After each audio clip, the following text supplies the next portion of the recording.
नमस्कार। उत्तर प्रदेश की तमाम बड़ी खबरों में आपका स्वागत है। खबरों का सिलसिला शुरू करने से पहले वीडियो को लाइक करके चैनल को सब्सक्राइब कर दीजिए और आप यह वीडियो किस शहर और राज्य से देख रहे हैं हमें कमेंट करके जरूर बताइए। अखिलेश यादव ने की नाराज ब्राह्मणों को साधने की कोशिश। सपा के दो बड़े ब्राह्मण नेताओं माता प्रसाद पांडे और विनय शंकर तिवारी के साथ भगवान परशुराम की करी पूजा अर्चना, जिस पर ब्रजेश पाठक ने तंज कसते हुए कहा कि ब्राह्मण मूर्ख नहीं है जो आपके अभिनय और वास्तविक व्यक्तित्व को ना समझे। आपकी ब्राह्मण विरोधी सोच जग जाहिर है। लखनऊ में गरजे सीएम योगी फिर दोहराया बटोगे तो कटोगे का नारा। कहा कुछ लोग वोट बैंक के लिए हिंदुओं को जातियों में बांटकर उन्हें लड़ाते हैं, पर हिंदू अब एक हो चुका है। अब उन्हें बांटकर लोग अपनी राजनीतिक रोटी नहीं सेक सकते। मायावती ने दिया बड़ा बयान। कहा अगर संविधान से छेड़छाड़ की तो बसपा सड़कों पर उतरकर आंदोलन करेगी। मायावती ने यह बयान संघ के संविधान से समाजवादी शब्द हटाने के प्रस्ताव के बाद दिया है। उनका कहना है कि संविधान बाबा साहेब अंबेडकर का आशीर्वाद है, उससे छेड़छाड़ बर्दाश्त नहीं किया जाएगा। 2002 बंबई बम ब्लास्ट के मास्टरमाइंड आतंकी शाकिब की जेल में हुई मौत। ब्रेन स्ट्रोक के बाद अस्पताल में कराया गया था भर्ती। सीएम योगी ने किया बड़ा ऐलान, अब यूपी बनेगा ग्रीन स्टेट। गोरखपुर में जन संबोधन के दौरान सीएम योगी ने यह घोषणा करते हुए कहा कि सरकार का लक्ष्य अगले 2 सालों में 52 करोड़ पौधे लगाना है। सड़क, हाईवे, स्कूल एवं अस्पतालों के पास पौधे लगाए जाएंगे, जिससे प्रदेश हरा भरा होगा। साथ ही वृक्षों से तापमान भी कम होगा, जिससे गर्मी से राहत मिलेगी। अखिलेश यादव ने कसा ब्राह्मण कथा वाचकों पर तंज कहा। लोगों को पिछड़ों के कथा कहने से दिक्कत है तो वह धीरेन्द्र शास्त्री को कथा करने को बुला लें। उनकी फीस 50 लाख है। पिछड़ों के कथ कहने से एक वर्ग विशेष को आपत्ति है, क्योंकि उन्हें उनका व्यापार बंद होने का डर है। सीएम योगी ने किया बड़ा ऐलान। प्रदेश के वरिष्ठ नागरिकों को दिया बड़ा ऑफर। अब यूपी में 60 वर्ष से अधिक उम्र वाले नागरिकों का जल्द बनेगा आयुष्मान कार्ड। 5 लाख तक का इलाज होगा बिल्कुल मुफ्त। हिंदू नाम से दुकान चलाने वाले मुस्लिम पर सीएम योगी ने लिया बड़ा एक्शन। दुकान को किया सील। कावड़ मार्ग पर पंडित जी वैष्णो ढाबा नाम से दुकान चलाने वाले नौशाद आलम की दुकान को सील कर दिया गया है। हाल ही में योगी आदित्यनाथ ने मालिकों को दुकान पर अपना नाम लिखने का आदेश दिया था। आदेश की अवमानना करने के कारण यह एक्शन लिया गया है। दादी पोते ने रिश्तों को किया शर्मसार। 21 साल के इरफान ने अपनी 65 साल की दादी सुल्ताना से रचाया निकाह।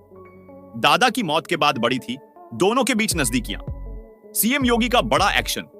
आगरा में अवैध रूप से रहने वाले 60 लोगों को आया घर खाली करने का नोटिस। अखिलेश यादव ने इसकी निंदा करते हुए कहा कि गरीबों को उजाड़ रही है सरकार। इस बारिश के मौसम में बेघर लोग कहां जाएंगे? वे लोग वहां सालों से रहते आए हैं। सरकार यदि उन्हें हटाना चाहती है तो पहले उनके लिए रहने की व्यवस्था करें। कथावाचक विवाद पर कुमार विश्वास ने दिया बड़ा बयान। कहा रामायण और महाभारत किसी ब्राह्मण ने नहीं लिखी। जब गैर ब्राह्मण रामायण महाभारत लिख सकते हैं तो वे इसकी कथा क्यों नहीं सुना सकते? कुमार ने आगे कहा कि जो ब्रह्म को जाने वही ब्राह्मण है। जो प्राणियों में जाति के नाम पर भेदभाव करें वह ब्राह्मण कहलाने के लायक नहीं है। अखिलेश यादव ने किया सीएम योगी पर बड़ा हमला। कहा यह सरकार किसान विरोधी है। प्रदेश में मिलावटी खाद बेची जा रही है और सरकार इस पर कोई एक्शन नहीं ले रही। अखिलेश ने आगे कहा कि योगी सरकार में कालाबाजारी चरम पर है। खाद का सरकारी रेट 260 रुपए है, लेकिन बाजार में खाद 350 रुपए में मिल रहा है। सरकार चुप है क्योंकि इनके मंत्रियों को भी कमीशन मिल रहा है। यूपी एसटीएफ को मिली बड़ी सफलता। 5 लाख के इनामी तैयब मुस्तफा को एसटीएफ ने दबोचा। गौ तस्करी से लेकर आर्म्स एक्ट तक अनगिनत अपराधों में था लिप्त। योगी आदित्यनाथ ने कहा एक समय था जब गोरखपुर देवरिया में तैयब से कांपता था सिस्टम, पर आज हर अपराधी और माफिया को पुलिस का डर सता रहा है। भगवान जगन्नाथ की रथ यात्रा में मची भगदड़। 3 लोगों की मौके पर हुई मौत। 50 से अधिक लोग हुए घायल, जिनमें 6 लोगों की हालत काफी गंभीर है। ओसा में प्रतिवर्ष होने वाले रथ यात्रा में इस बार अनुमान से अधिक श्रद्धालु पहुंच गए, जिससे प्रशासन उन्हें नियंत्रित नहीं कर सका और लोगों में धक्का मुक्की हो गई, जिसने बाद में भगदड़ का स्वरूप ले लिया। मंदिर के पुजारी का कहना है कि ऐसा होना बुरा संकेत है। दुनिया में कुछ बुरा होने वाला है। पीएम मोदी को विद्यानंद महाराज ने धर्म चक्रवर्ती सम्मान से किया सम्मानित। मोदी ने इसके लिए महाराज का आभार व्यक्त करते हुए कहा कि मैं इस उपाधि के लिए खुद को योग्य नहीं समझता हूं।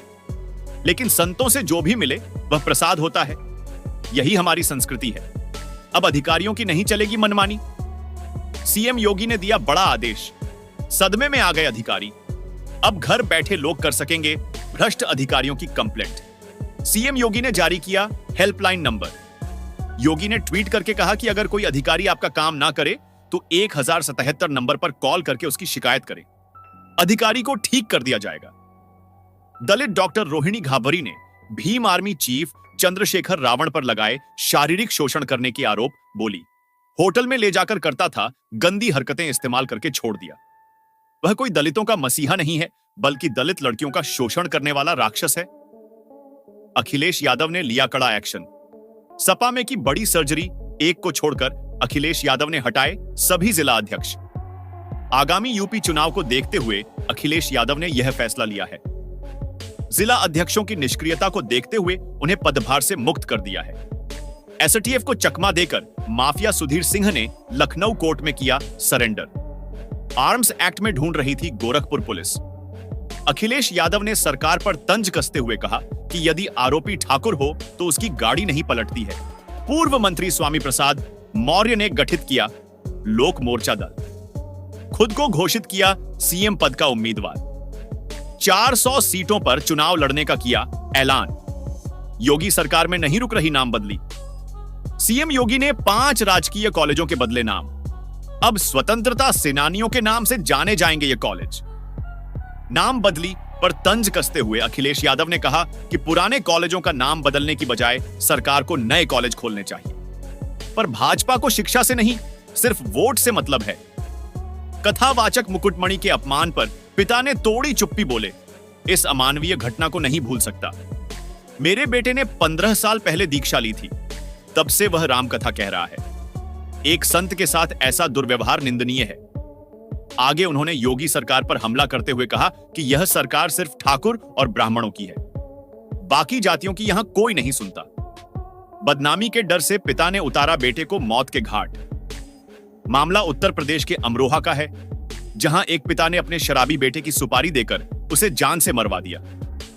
पूछताछ करने पर आरोपी ने बताया कि उसका बेटा अव्वल शराबी था और उसका दूसरी जाति की लड़की से प्रेम प्रसंग था। पिता के मना करने के बावजूद वह मान नहीं रहा था, जिसके बाद उसने बेटे की सुपारी देकर उसे मौत के घाट उतरवा दिया। रेलवे कर्मचारी बना नकली नोटों का किंग। मामला यूपी के पिलखुआ का है, जहां एक रेलवे कर्मचारी ने अपने घर में नकली करेंसी की फैक्ट्री खोल रखी थी। विदेश से कागज मंगाकर नोट छापता था शख्स। पुलिस ने छापा डालकर 10 करोड़ की नकली करेंसी के साथ आरोपी को गिरफ्तार कर लिया। स्वतंत्र देव सिंह ने दिया विवादित बयान। अखिलेश यादव को बताया मानसिक रूप से बीमार कहा। अखिलेश को सत्ता से बाहर हुए 8 साल हो गए हैं, लेकिन वह अब तक इस हार को स्वीकार नहीं कर पाए हैं। इस हार ने उनके दिमाग पर गहरा असर डाला है। सीएम योगी ने शुरू किया बड़ा अभियान। लखनऊ में सीएम योगी ने इस अभियान की शुरुआत की है। उन्होंने लोगों से एक पेड़ मां के नाम लगाने की अपील की है। योगी सरकार ने दिया प्रदेशवासियों को बड़ा तोहफा। यूपी के 10 विकास खंडों की 128 सड़कें होंगी दुरुस्त। 123 करोड़ का फंड हुआ पास।